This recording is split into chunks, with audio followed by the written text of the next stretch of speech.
마침내 10번째 재앙이 시작되었습니다. 우리가 6월절을 중심으로 말씀을 이렇게 저렇게 또 반복하면서 보고 있는데, 마침내 그 10번째 재앙, 이 사건이야말로 출애굽의 핵심이 되기 때문에 성경에 여러 번, 2번, 3번 걸쳐서 이 말씀을 기록하고 있고, 이와 같은 의미로 또 다른 관점에서 동일한 사건을 우리도 이렇게 저렇게 묵상하며 말씀을 바라보고 있습니다. 출애굽 사건은요, 주님이 하신 명령이 그대로 이루어진 일입니다. 주님이 하신 말씀, 약속하신 말씀이 그대로 이루어졌다라고 볼 수 있죠. 출애굽기 11장 1절에서 말씀하신 것이 있습니다. 11장 1절에 여호와께서 모세에게 이르시기를 내가 이제 한 가지 재앙을 바로와 애굽에 내린 후에야 그가 너희를 여기서 내보내리라. 그가 너희를 내보낼 때에는 여기서 반드시 다 쫓아낼 것이다. 하나님께서 예고하셨습니다. 이 말씀이 출애굽기 11장 1절의 이 말씀이 오늘 우리가 읽은 말씀 29절을 시작으로 해서 이제 실행되고 있다. 그렇게 볼 수 있습니다. 그 실행되는 마지막 재앙, 10번째 마지막 재앙, 우리가 잘 아는 대로 죽음 재앙이었죠. 11장 4절 5절에 모세가 바로에게 이르되 여호와께서 이와 같이 말씀하시기를 밤중에 내가 애굽 가운데로 들어가리니 애굽 땅에 있는 모든 처음 난 것은 왕위에 앉아있는 바로의 장자로부터 맷돌 위에 있는 몸종의 장자와 모든 가축의 처음 난 것까지 죽을 것이다. 다 죽을 것이다. 한마디로 어마어마한 심판의 재앙입니다. 엄청난 죽음의 재앙이죠. 지금까지 9번에 걸친 재앙은 모두가 애굽 사람들이 소중히 여기고 혹은 신으로 여기고 있던, 섬기고 있던 그런 것들이 재앙이 되어서 자신들에게 다가온 이 내용이었습니다. 강이라든지 자연이라든지 곤충이라든지 심지어 먼지라든지. 하지만 이 모든 것들이 생활 속 가까이 있는 것들이었는데, 이제는 마지막 재앙은 그들이 누구나 가장 중요하게 여기는 자녀의 생명이었습니다. 이걸 굳이 강조하지 않아도 우리는 이 자녀의 생명 얼마나 소중한 것인가를 다 감정적으로 충분히 느낄 수 있습니다. 그러고 보니까 10번째 재앙은요, 어떤 면에서 보면 하나님의 인내와 참으심의 마지막이다. 그렇게 볼 수 있죠. 우리는 보통 참으면 3번 참는다. 그런데 하나님은 9번 참으셨어요. 3의 3배, 9번을 참으시고 10번째 정말 혹독한 재앙을 내리십니다. 사실 9번의 재앙이 주어지는 동안에 하나님은 왜 계속 그렇게 하셨을까? 오늘 우리에게 주는 의미는 회개의 시간을 주신 거예요. 회개의 기회를 주신 거예요. 우리 하나님은요, 죄악에 대해서는 반드시 심판하시는 하나님이십니다. 하지만 그 심판을 바로 행하지 아니하시고 최대한의 기회를 우리에게 주십니다. 베드로후서 3장 9절에 보면 주의 약속은 어떤 이들이 더디다고 생각하는 것 같이 더딘 것이 아니라 오직 주께서는 너희를 대하여 오래 참으사 아무도 멸망하지 아니하고 다 회개하기에 이르기를 원하신다라고 했어요. 하나님 빨리 심판하시고 빨리 끝내시지 뭐 이렇게 질질 끌고 가십니까? 그게 우리의 마음이 될 때가 참 많잖아요. 그러나 하나님은 그 더디다고 생각되는 시간 동안에 참으신다. 뭘 참으십니까? 회개하고 돌아오기를 참으신다. 여기 참는다는 건 긴 시간을 참는다니, 길게 참는다는 얘기예요.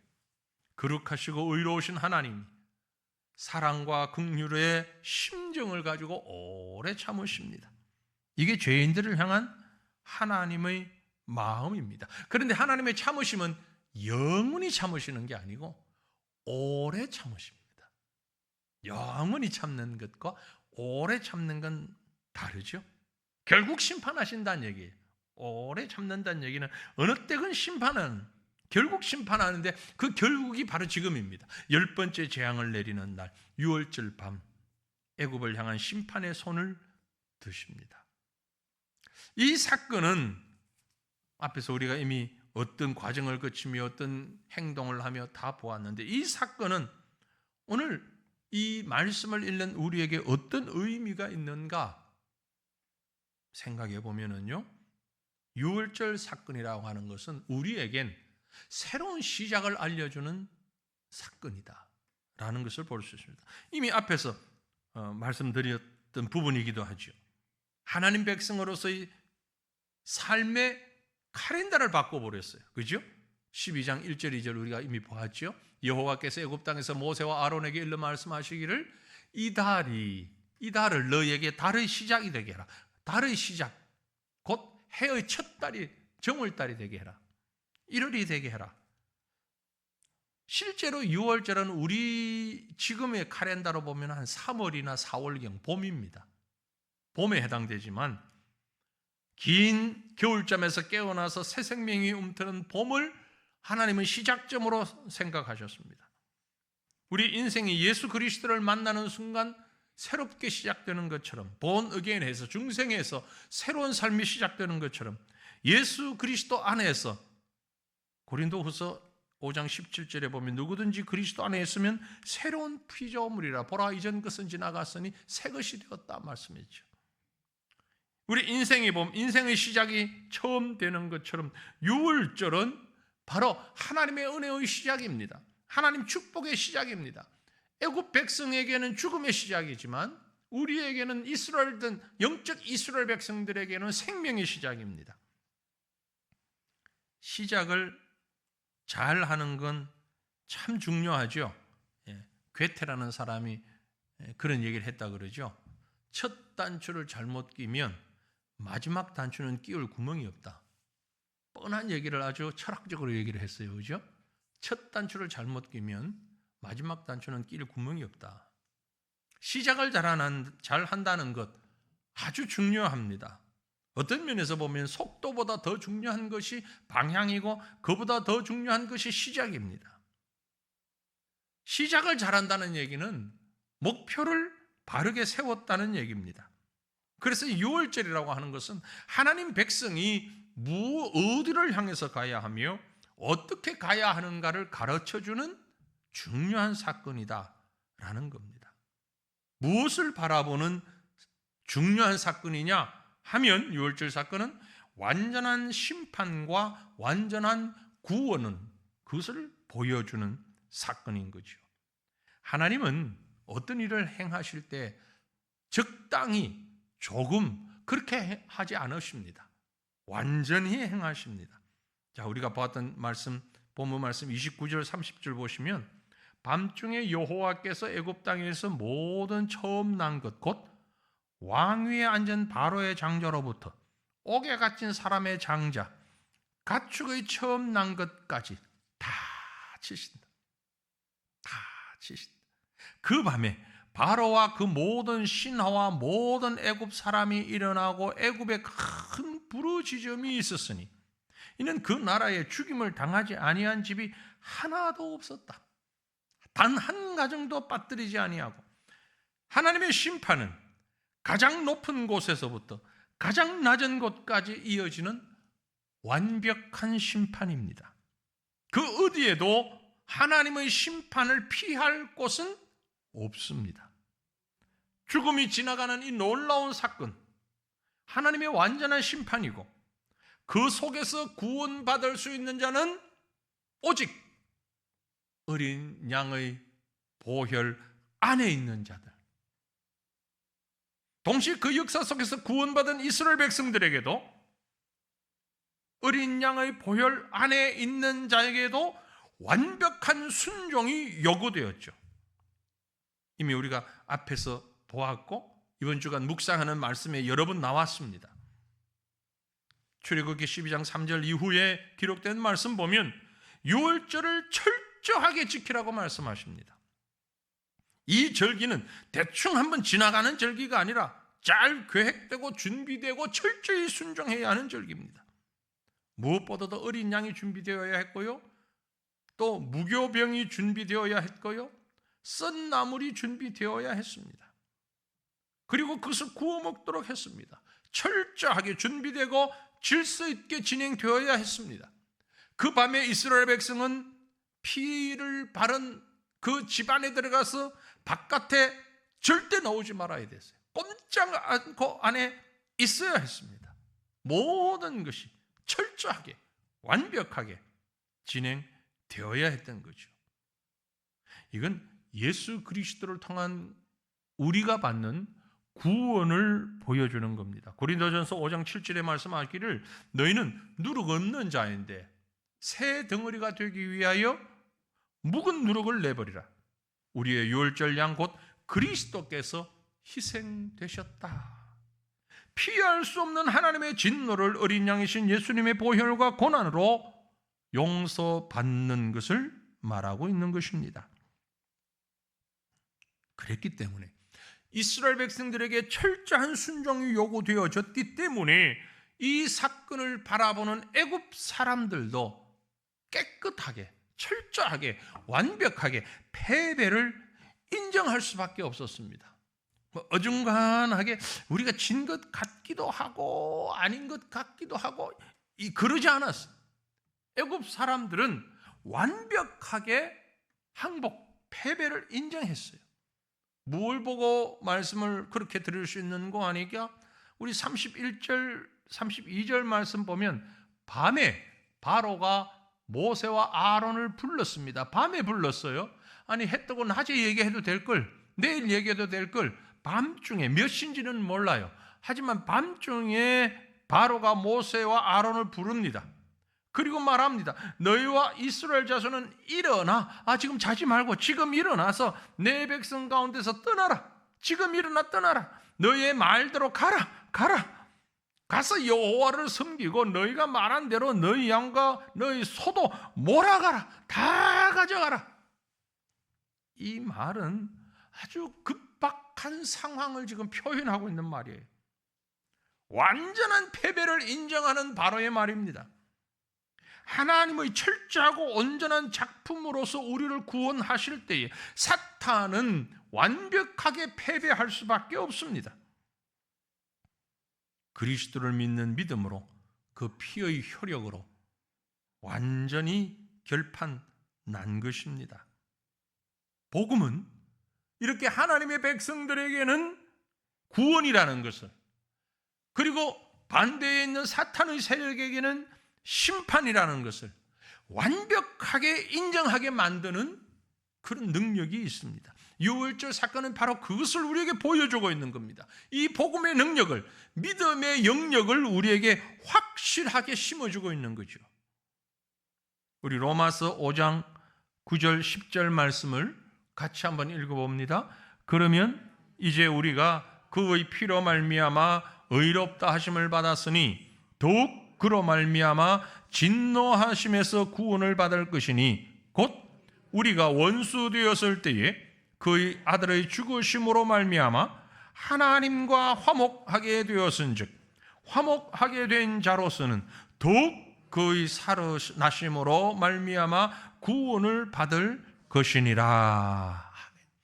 십자가의 구원은, 십자가는 우리 과거의 문제를 해결함과 동시에 미래를 열어주는 것입니다.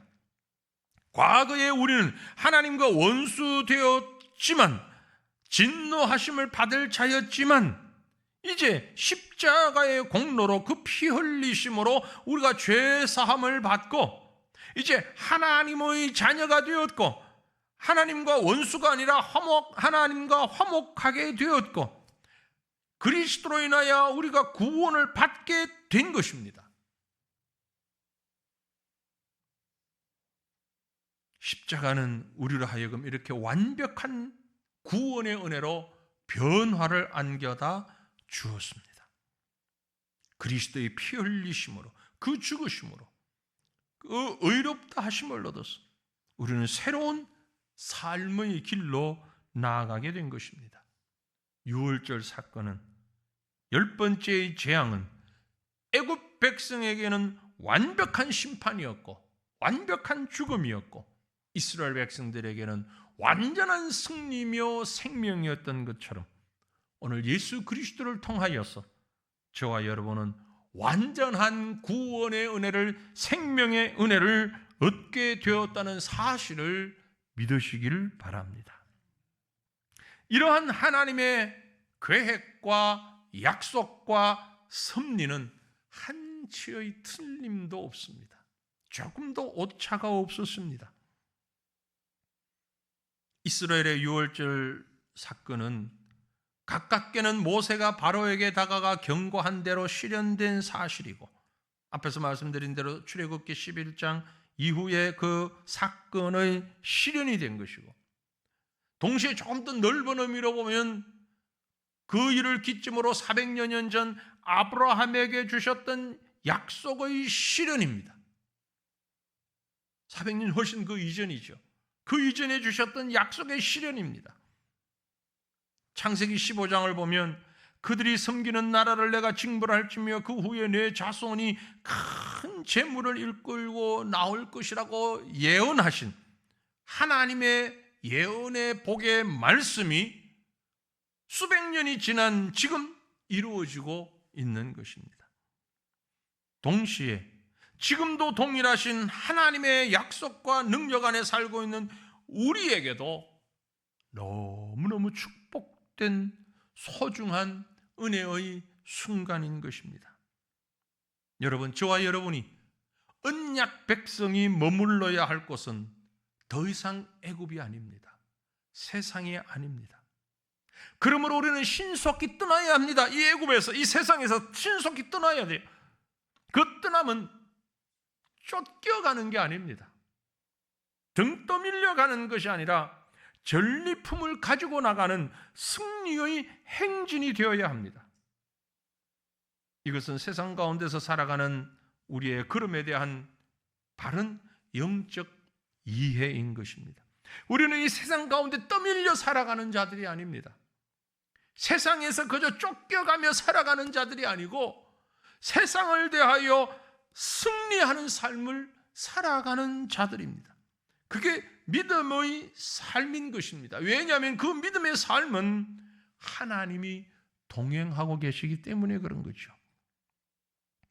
첫 번째 유월절도, 그리고 그 유월절의 실체가 되는 예수님의 십자가도 철저한 준비와 계획 속에 이루어진 하나님의 구속 사역이죠. 십자가를 계획하시고 이루어가시고 말씀하시는 하나님의 철저하신 모습, 완벽하신 모습을 우리가 볼 수 있습니다. 성도의 삶은 바로 이렇게 살아야 되는 것입니다. 하나님의 계획과 하나님의 인도하심 속에서 하나님과 함께하는 걸음입니다. 출애굽 자체보다 더 크고 놀라운 역사는 이제 광야에서 겪게 되는 40년의 시간이었죠. 그리고 가나안에 들어가는 그 길이었습니다. 하나님은 이미 이 백성을 애굽에서 끄집어내실 때에 그 40년과 그 이후 가나안에 들어가는 모든 시간표를, 모든 계획과 설계도를 다 가지고 계셨습니다. 아니, 훨씬 이전 아브라함 때에 다 그 설계를 가지고 계셨습니다. 그래서 야곱의 때에 요셉을 먼저 그리로 보내시고 이 백성들이 애굽에 정착하게끔 만드신 것입니다. 하나님의 시간표, 하나님의 계획에는 한치의 틀림도 없고 하나님이 아니고서는 누구도 이 일을 할 수 없는 그 일을 하나님은 하고 계신다는 것을 우리는 성경을 통해서 보고 있는 것입니다. 그러므로 사랑하는 성도들이요, 오늘 우리가 기도할 때에 분명한 확신과 믿음을 가질 수 있기를 바랍니다. 하나님께서 저와 여러분을 인도하시는데 철저한 계획 가운데 처음부터 마지막까지, 아니 그 이전부터 모든 것을 철저하게 계획하시고 역사하시고 움직이시고 그래서 저와 여러분을 하나님의 나라에까지 이르게 하신다는 것, 그 모든 과정 속에 하나님이 우리와 함께 하신다는 사실을 기억하시길 바랍니다. 마지막 10번째 재앙의 그 발, 첫 번째 유월절 그 밤, 이스라엘 백성들이 가졌던 가장 중요한 메시지는 바로 이것입니다. 여호와 하나님이 우리와 함께 하시는구나. 마태복음 28장 20절에 내가 너에게 분부한 모든 것을 가르쳐 지키게 하라. 볼지어다 내가 세상 끝날까지 너희와 항상 함께 있으리라 말씀하신 주님, 그 주님, 실체 되신 주님을 표현하는 유월절 사건은 바로 이 말씀을 주고 있는 겁니다. 세상 끝날까지 너희와 항상 함께 있으리라. 비록 홍해가, 비록 광야가, 비록 메마른 사막이, 요단강이, 가나안이라는 큰 장벽이 앞에 있다 할지라도 내가 너희와 항상 함께 있으리라. 바로 그 말씀을 하고 계시는 것이죠. 사랑하는 성도들이여, 우리가 삶에서 지치고 넘어질 때마다 유월절을 생각하십시다. 그리고 함께 하시는 여호와로 인하여 철저하고 완벽하게 우리를 구원하시며 함께 하시는 그 여호와로 인하여 기뻐하고 감사하고 힘있게 찬양하며 우리의 삶을 살아가는 우리 모두가 되시기를 우리 주님의 이름으로 축원합니다. 함께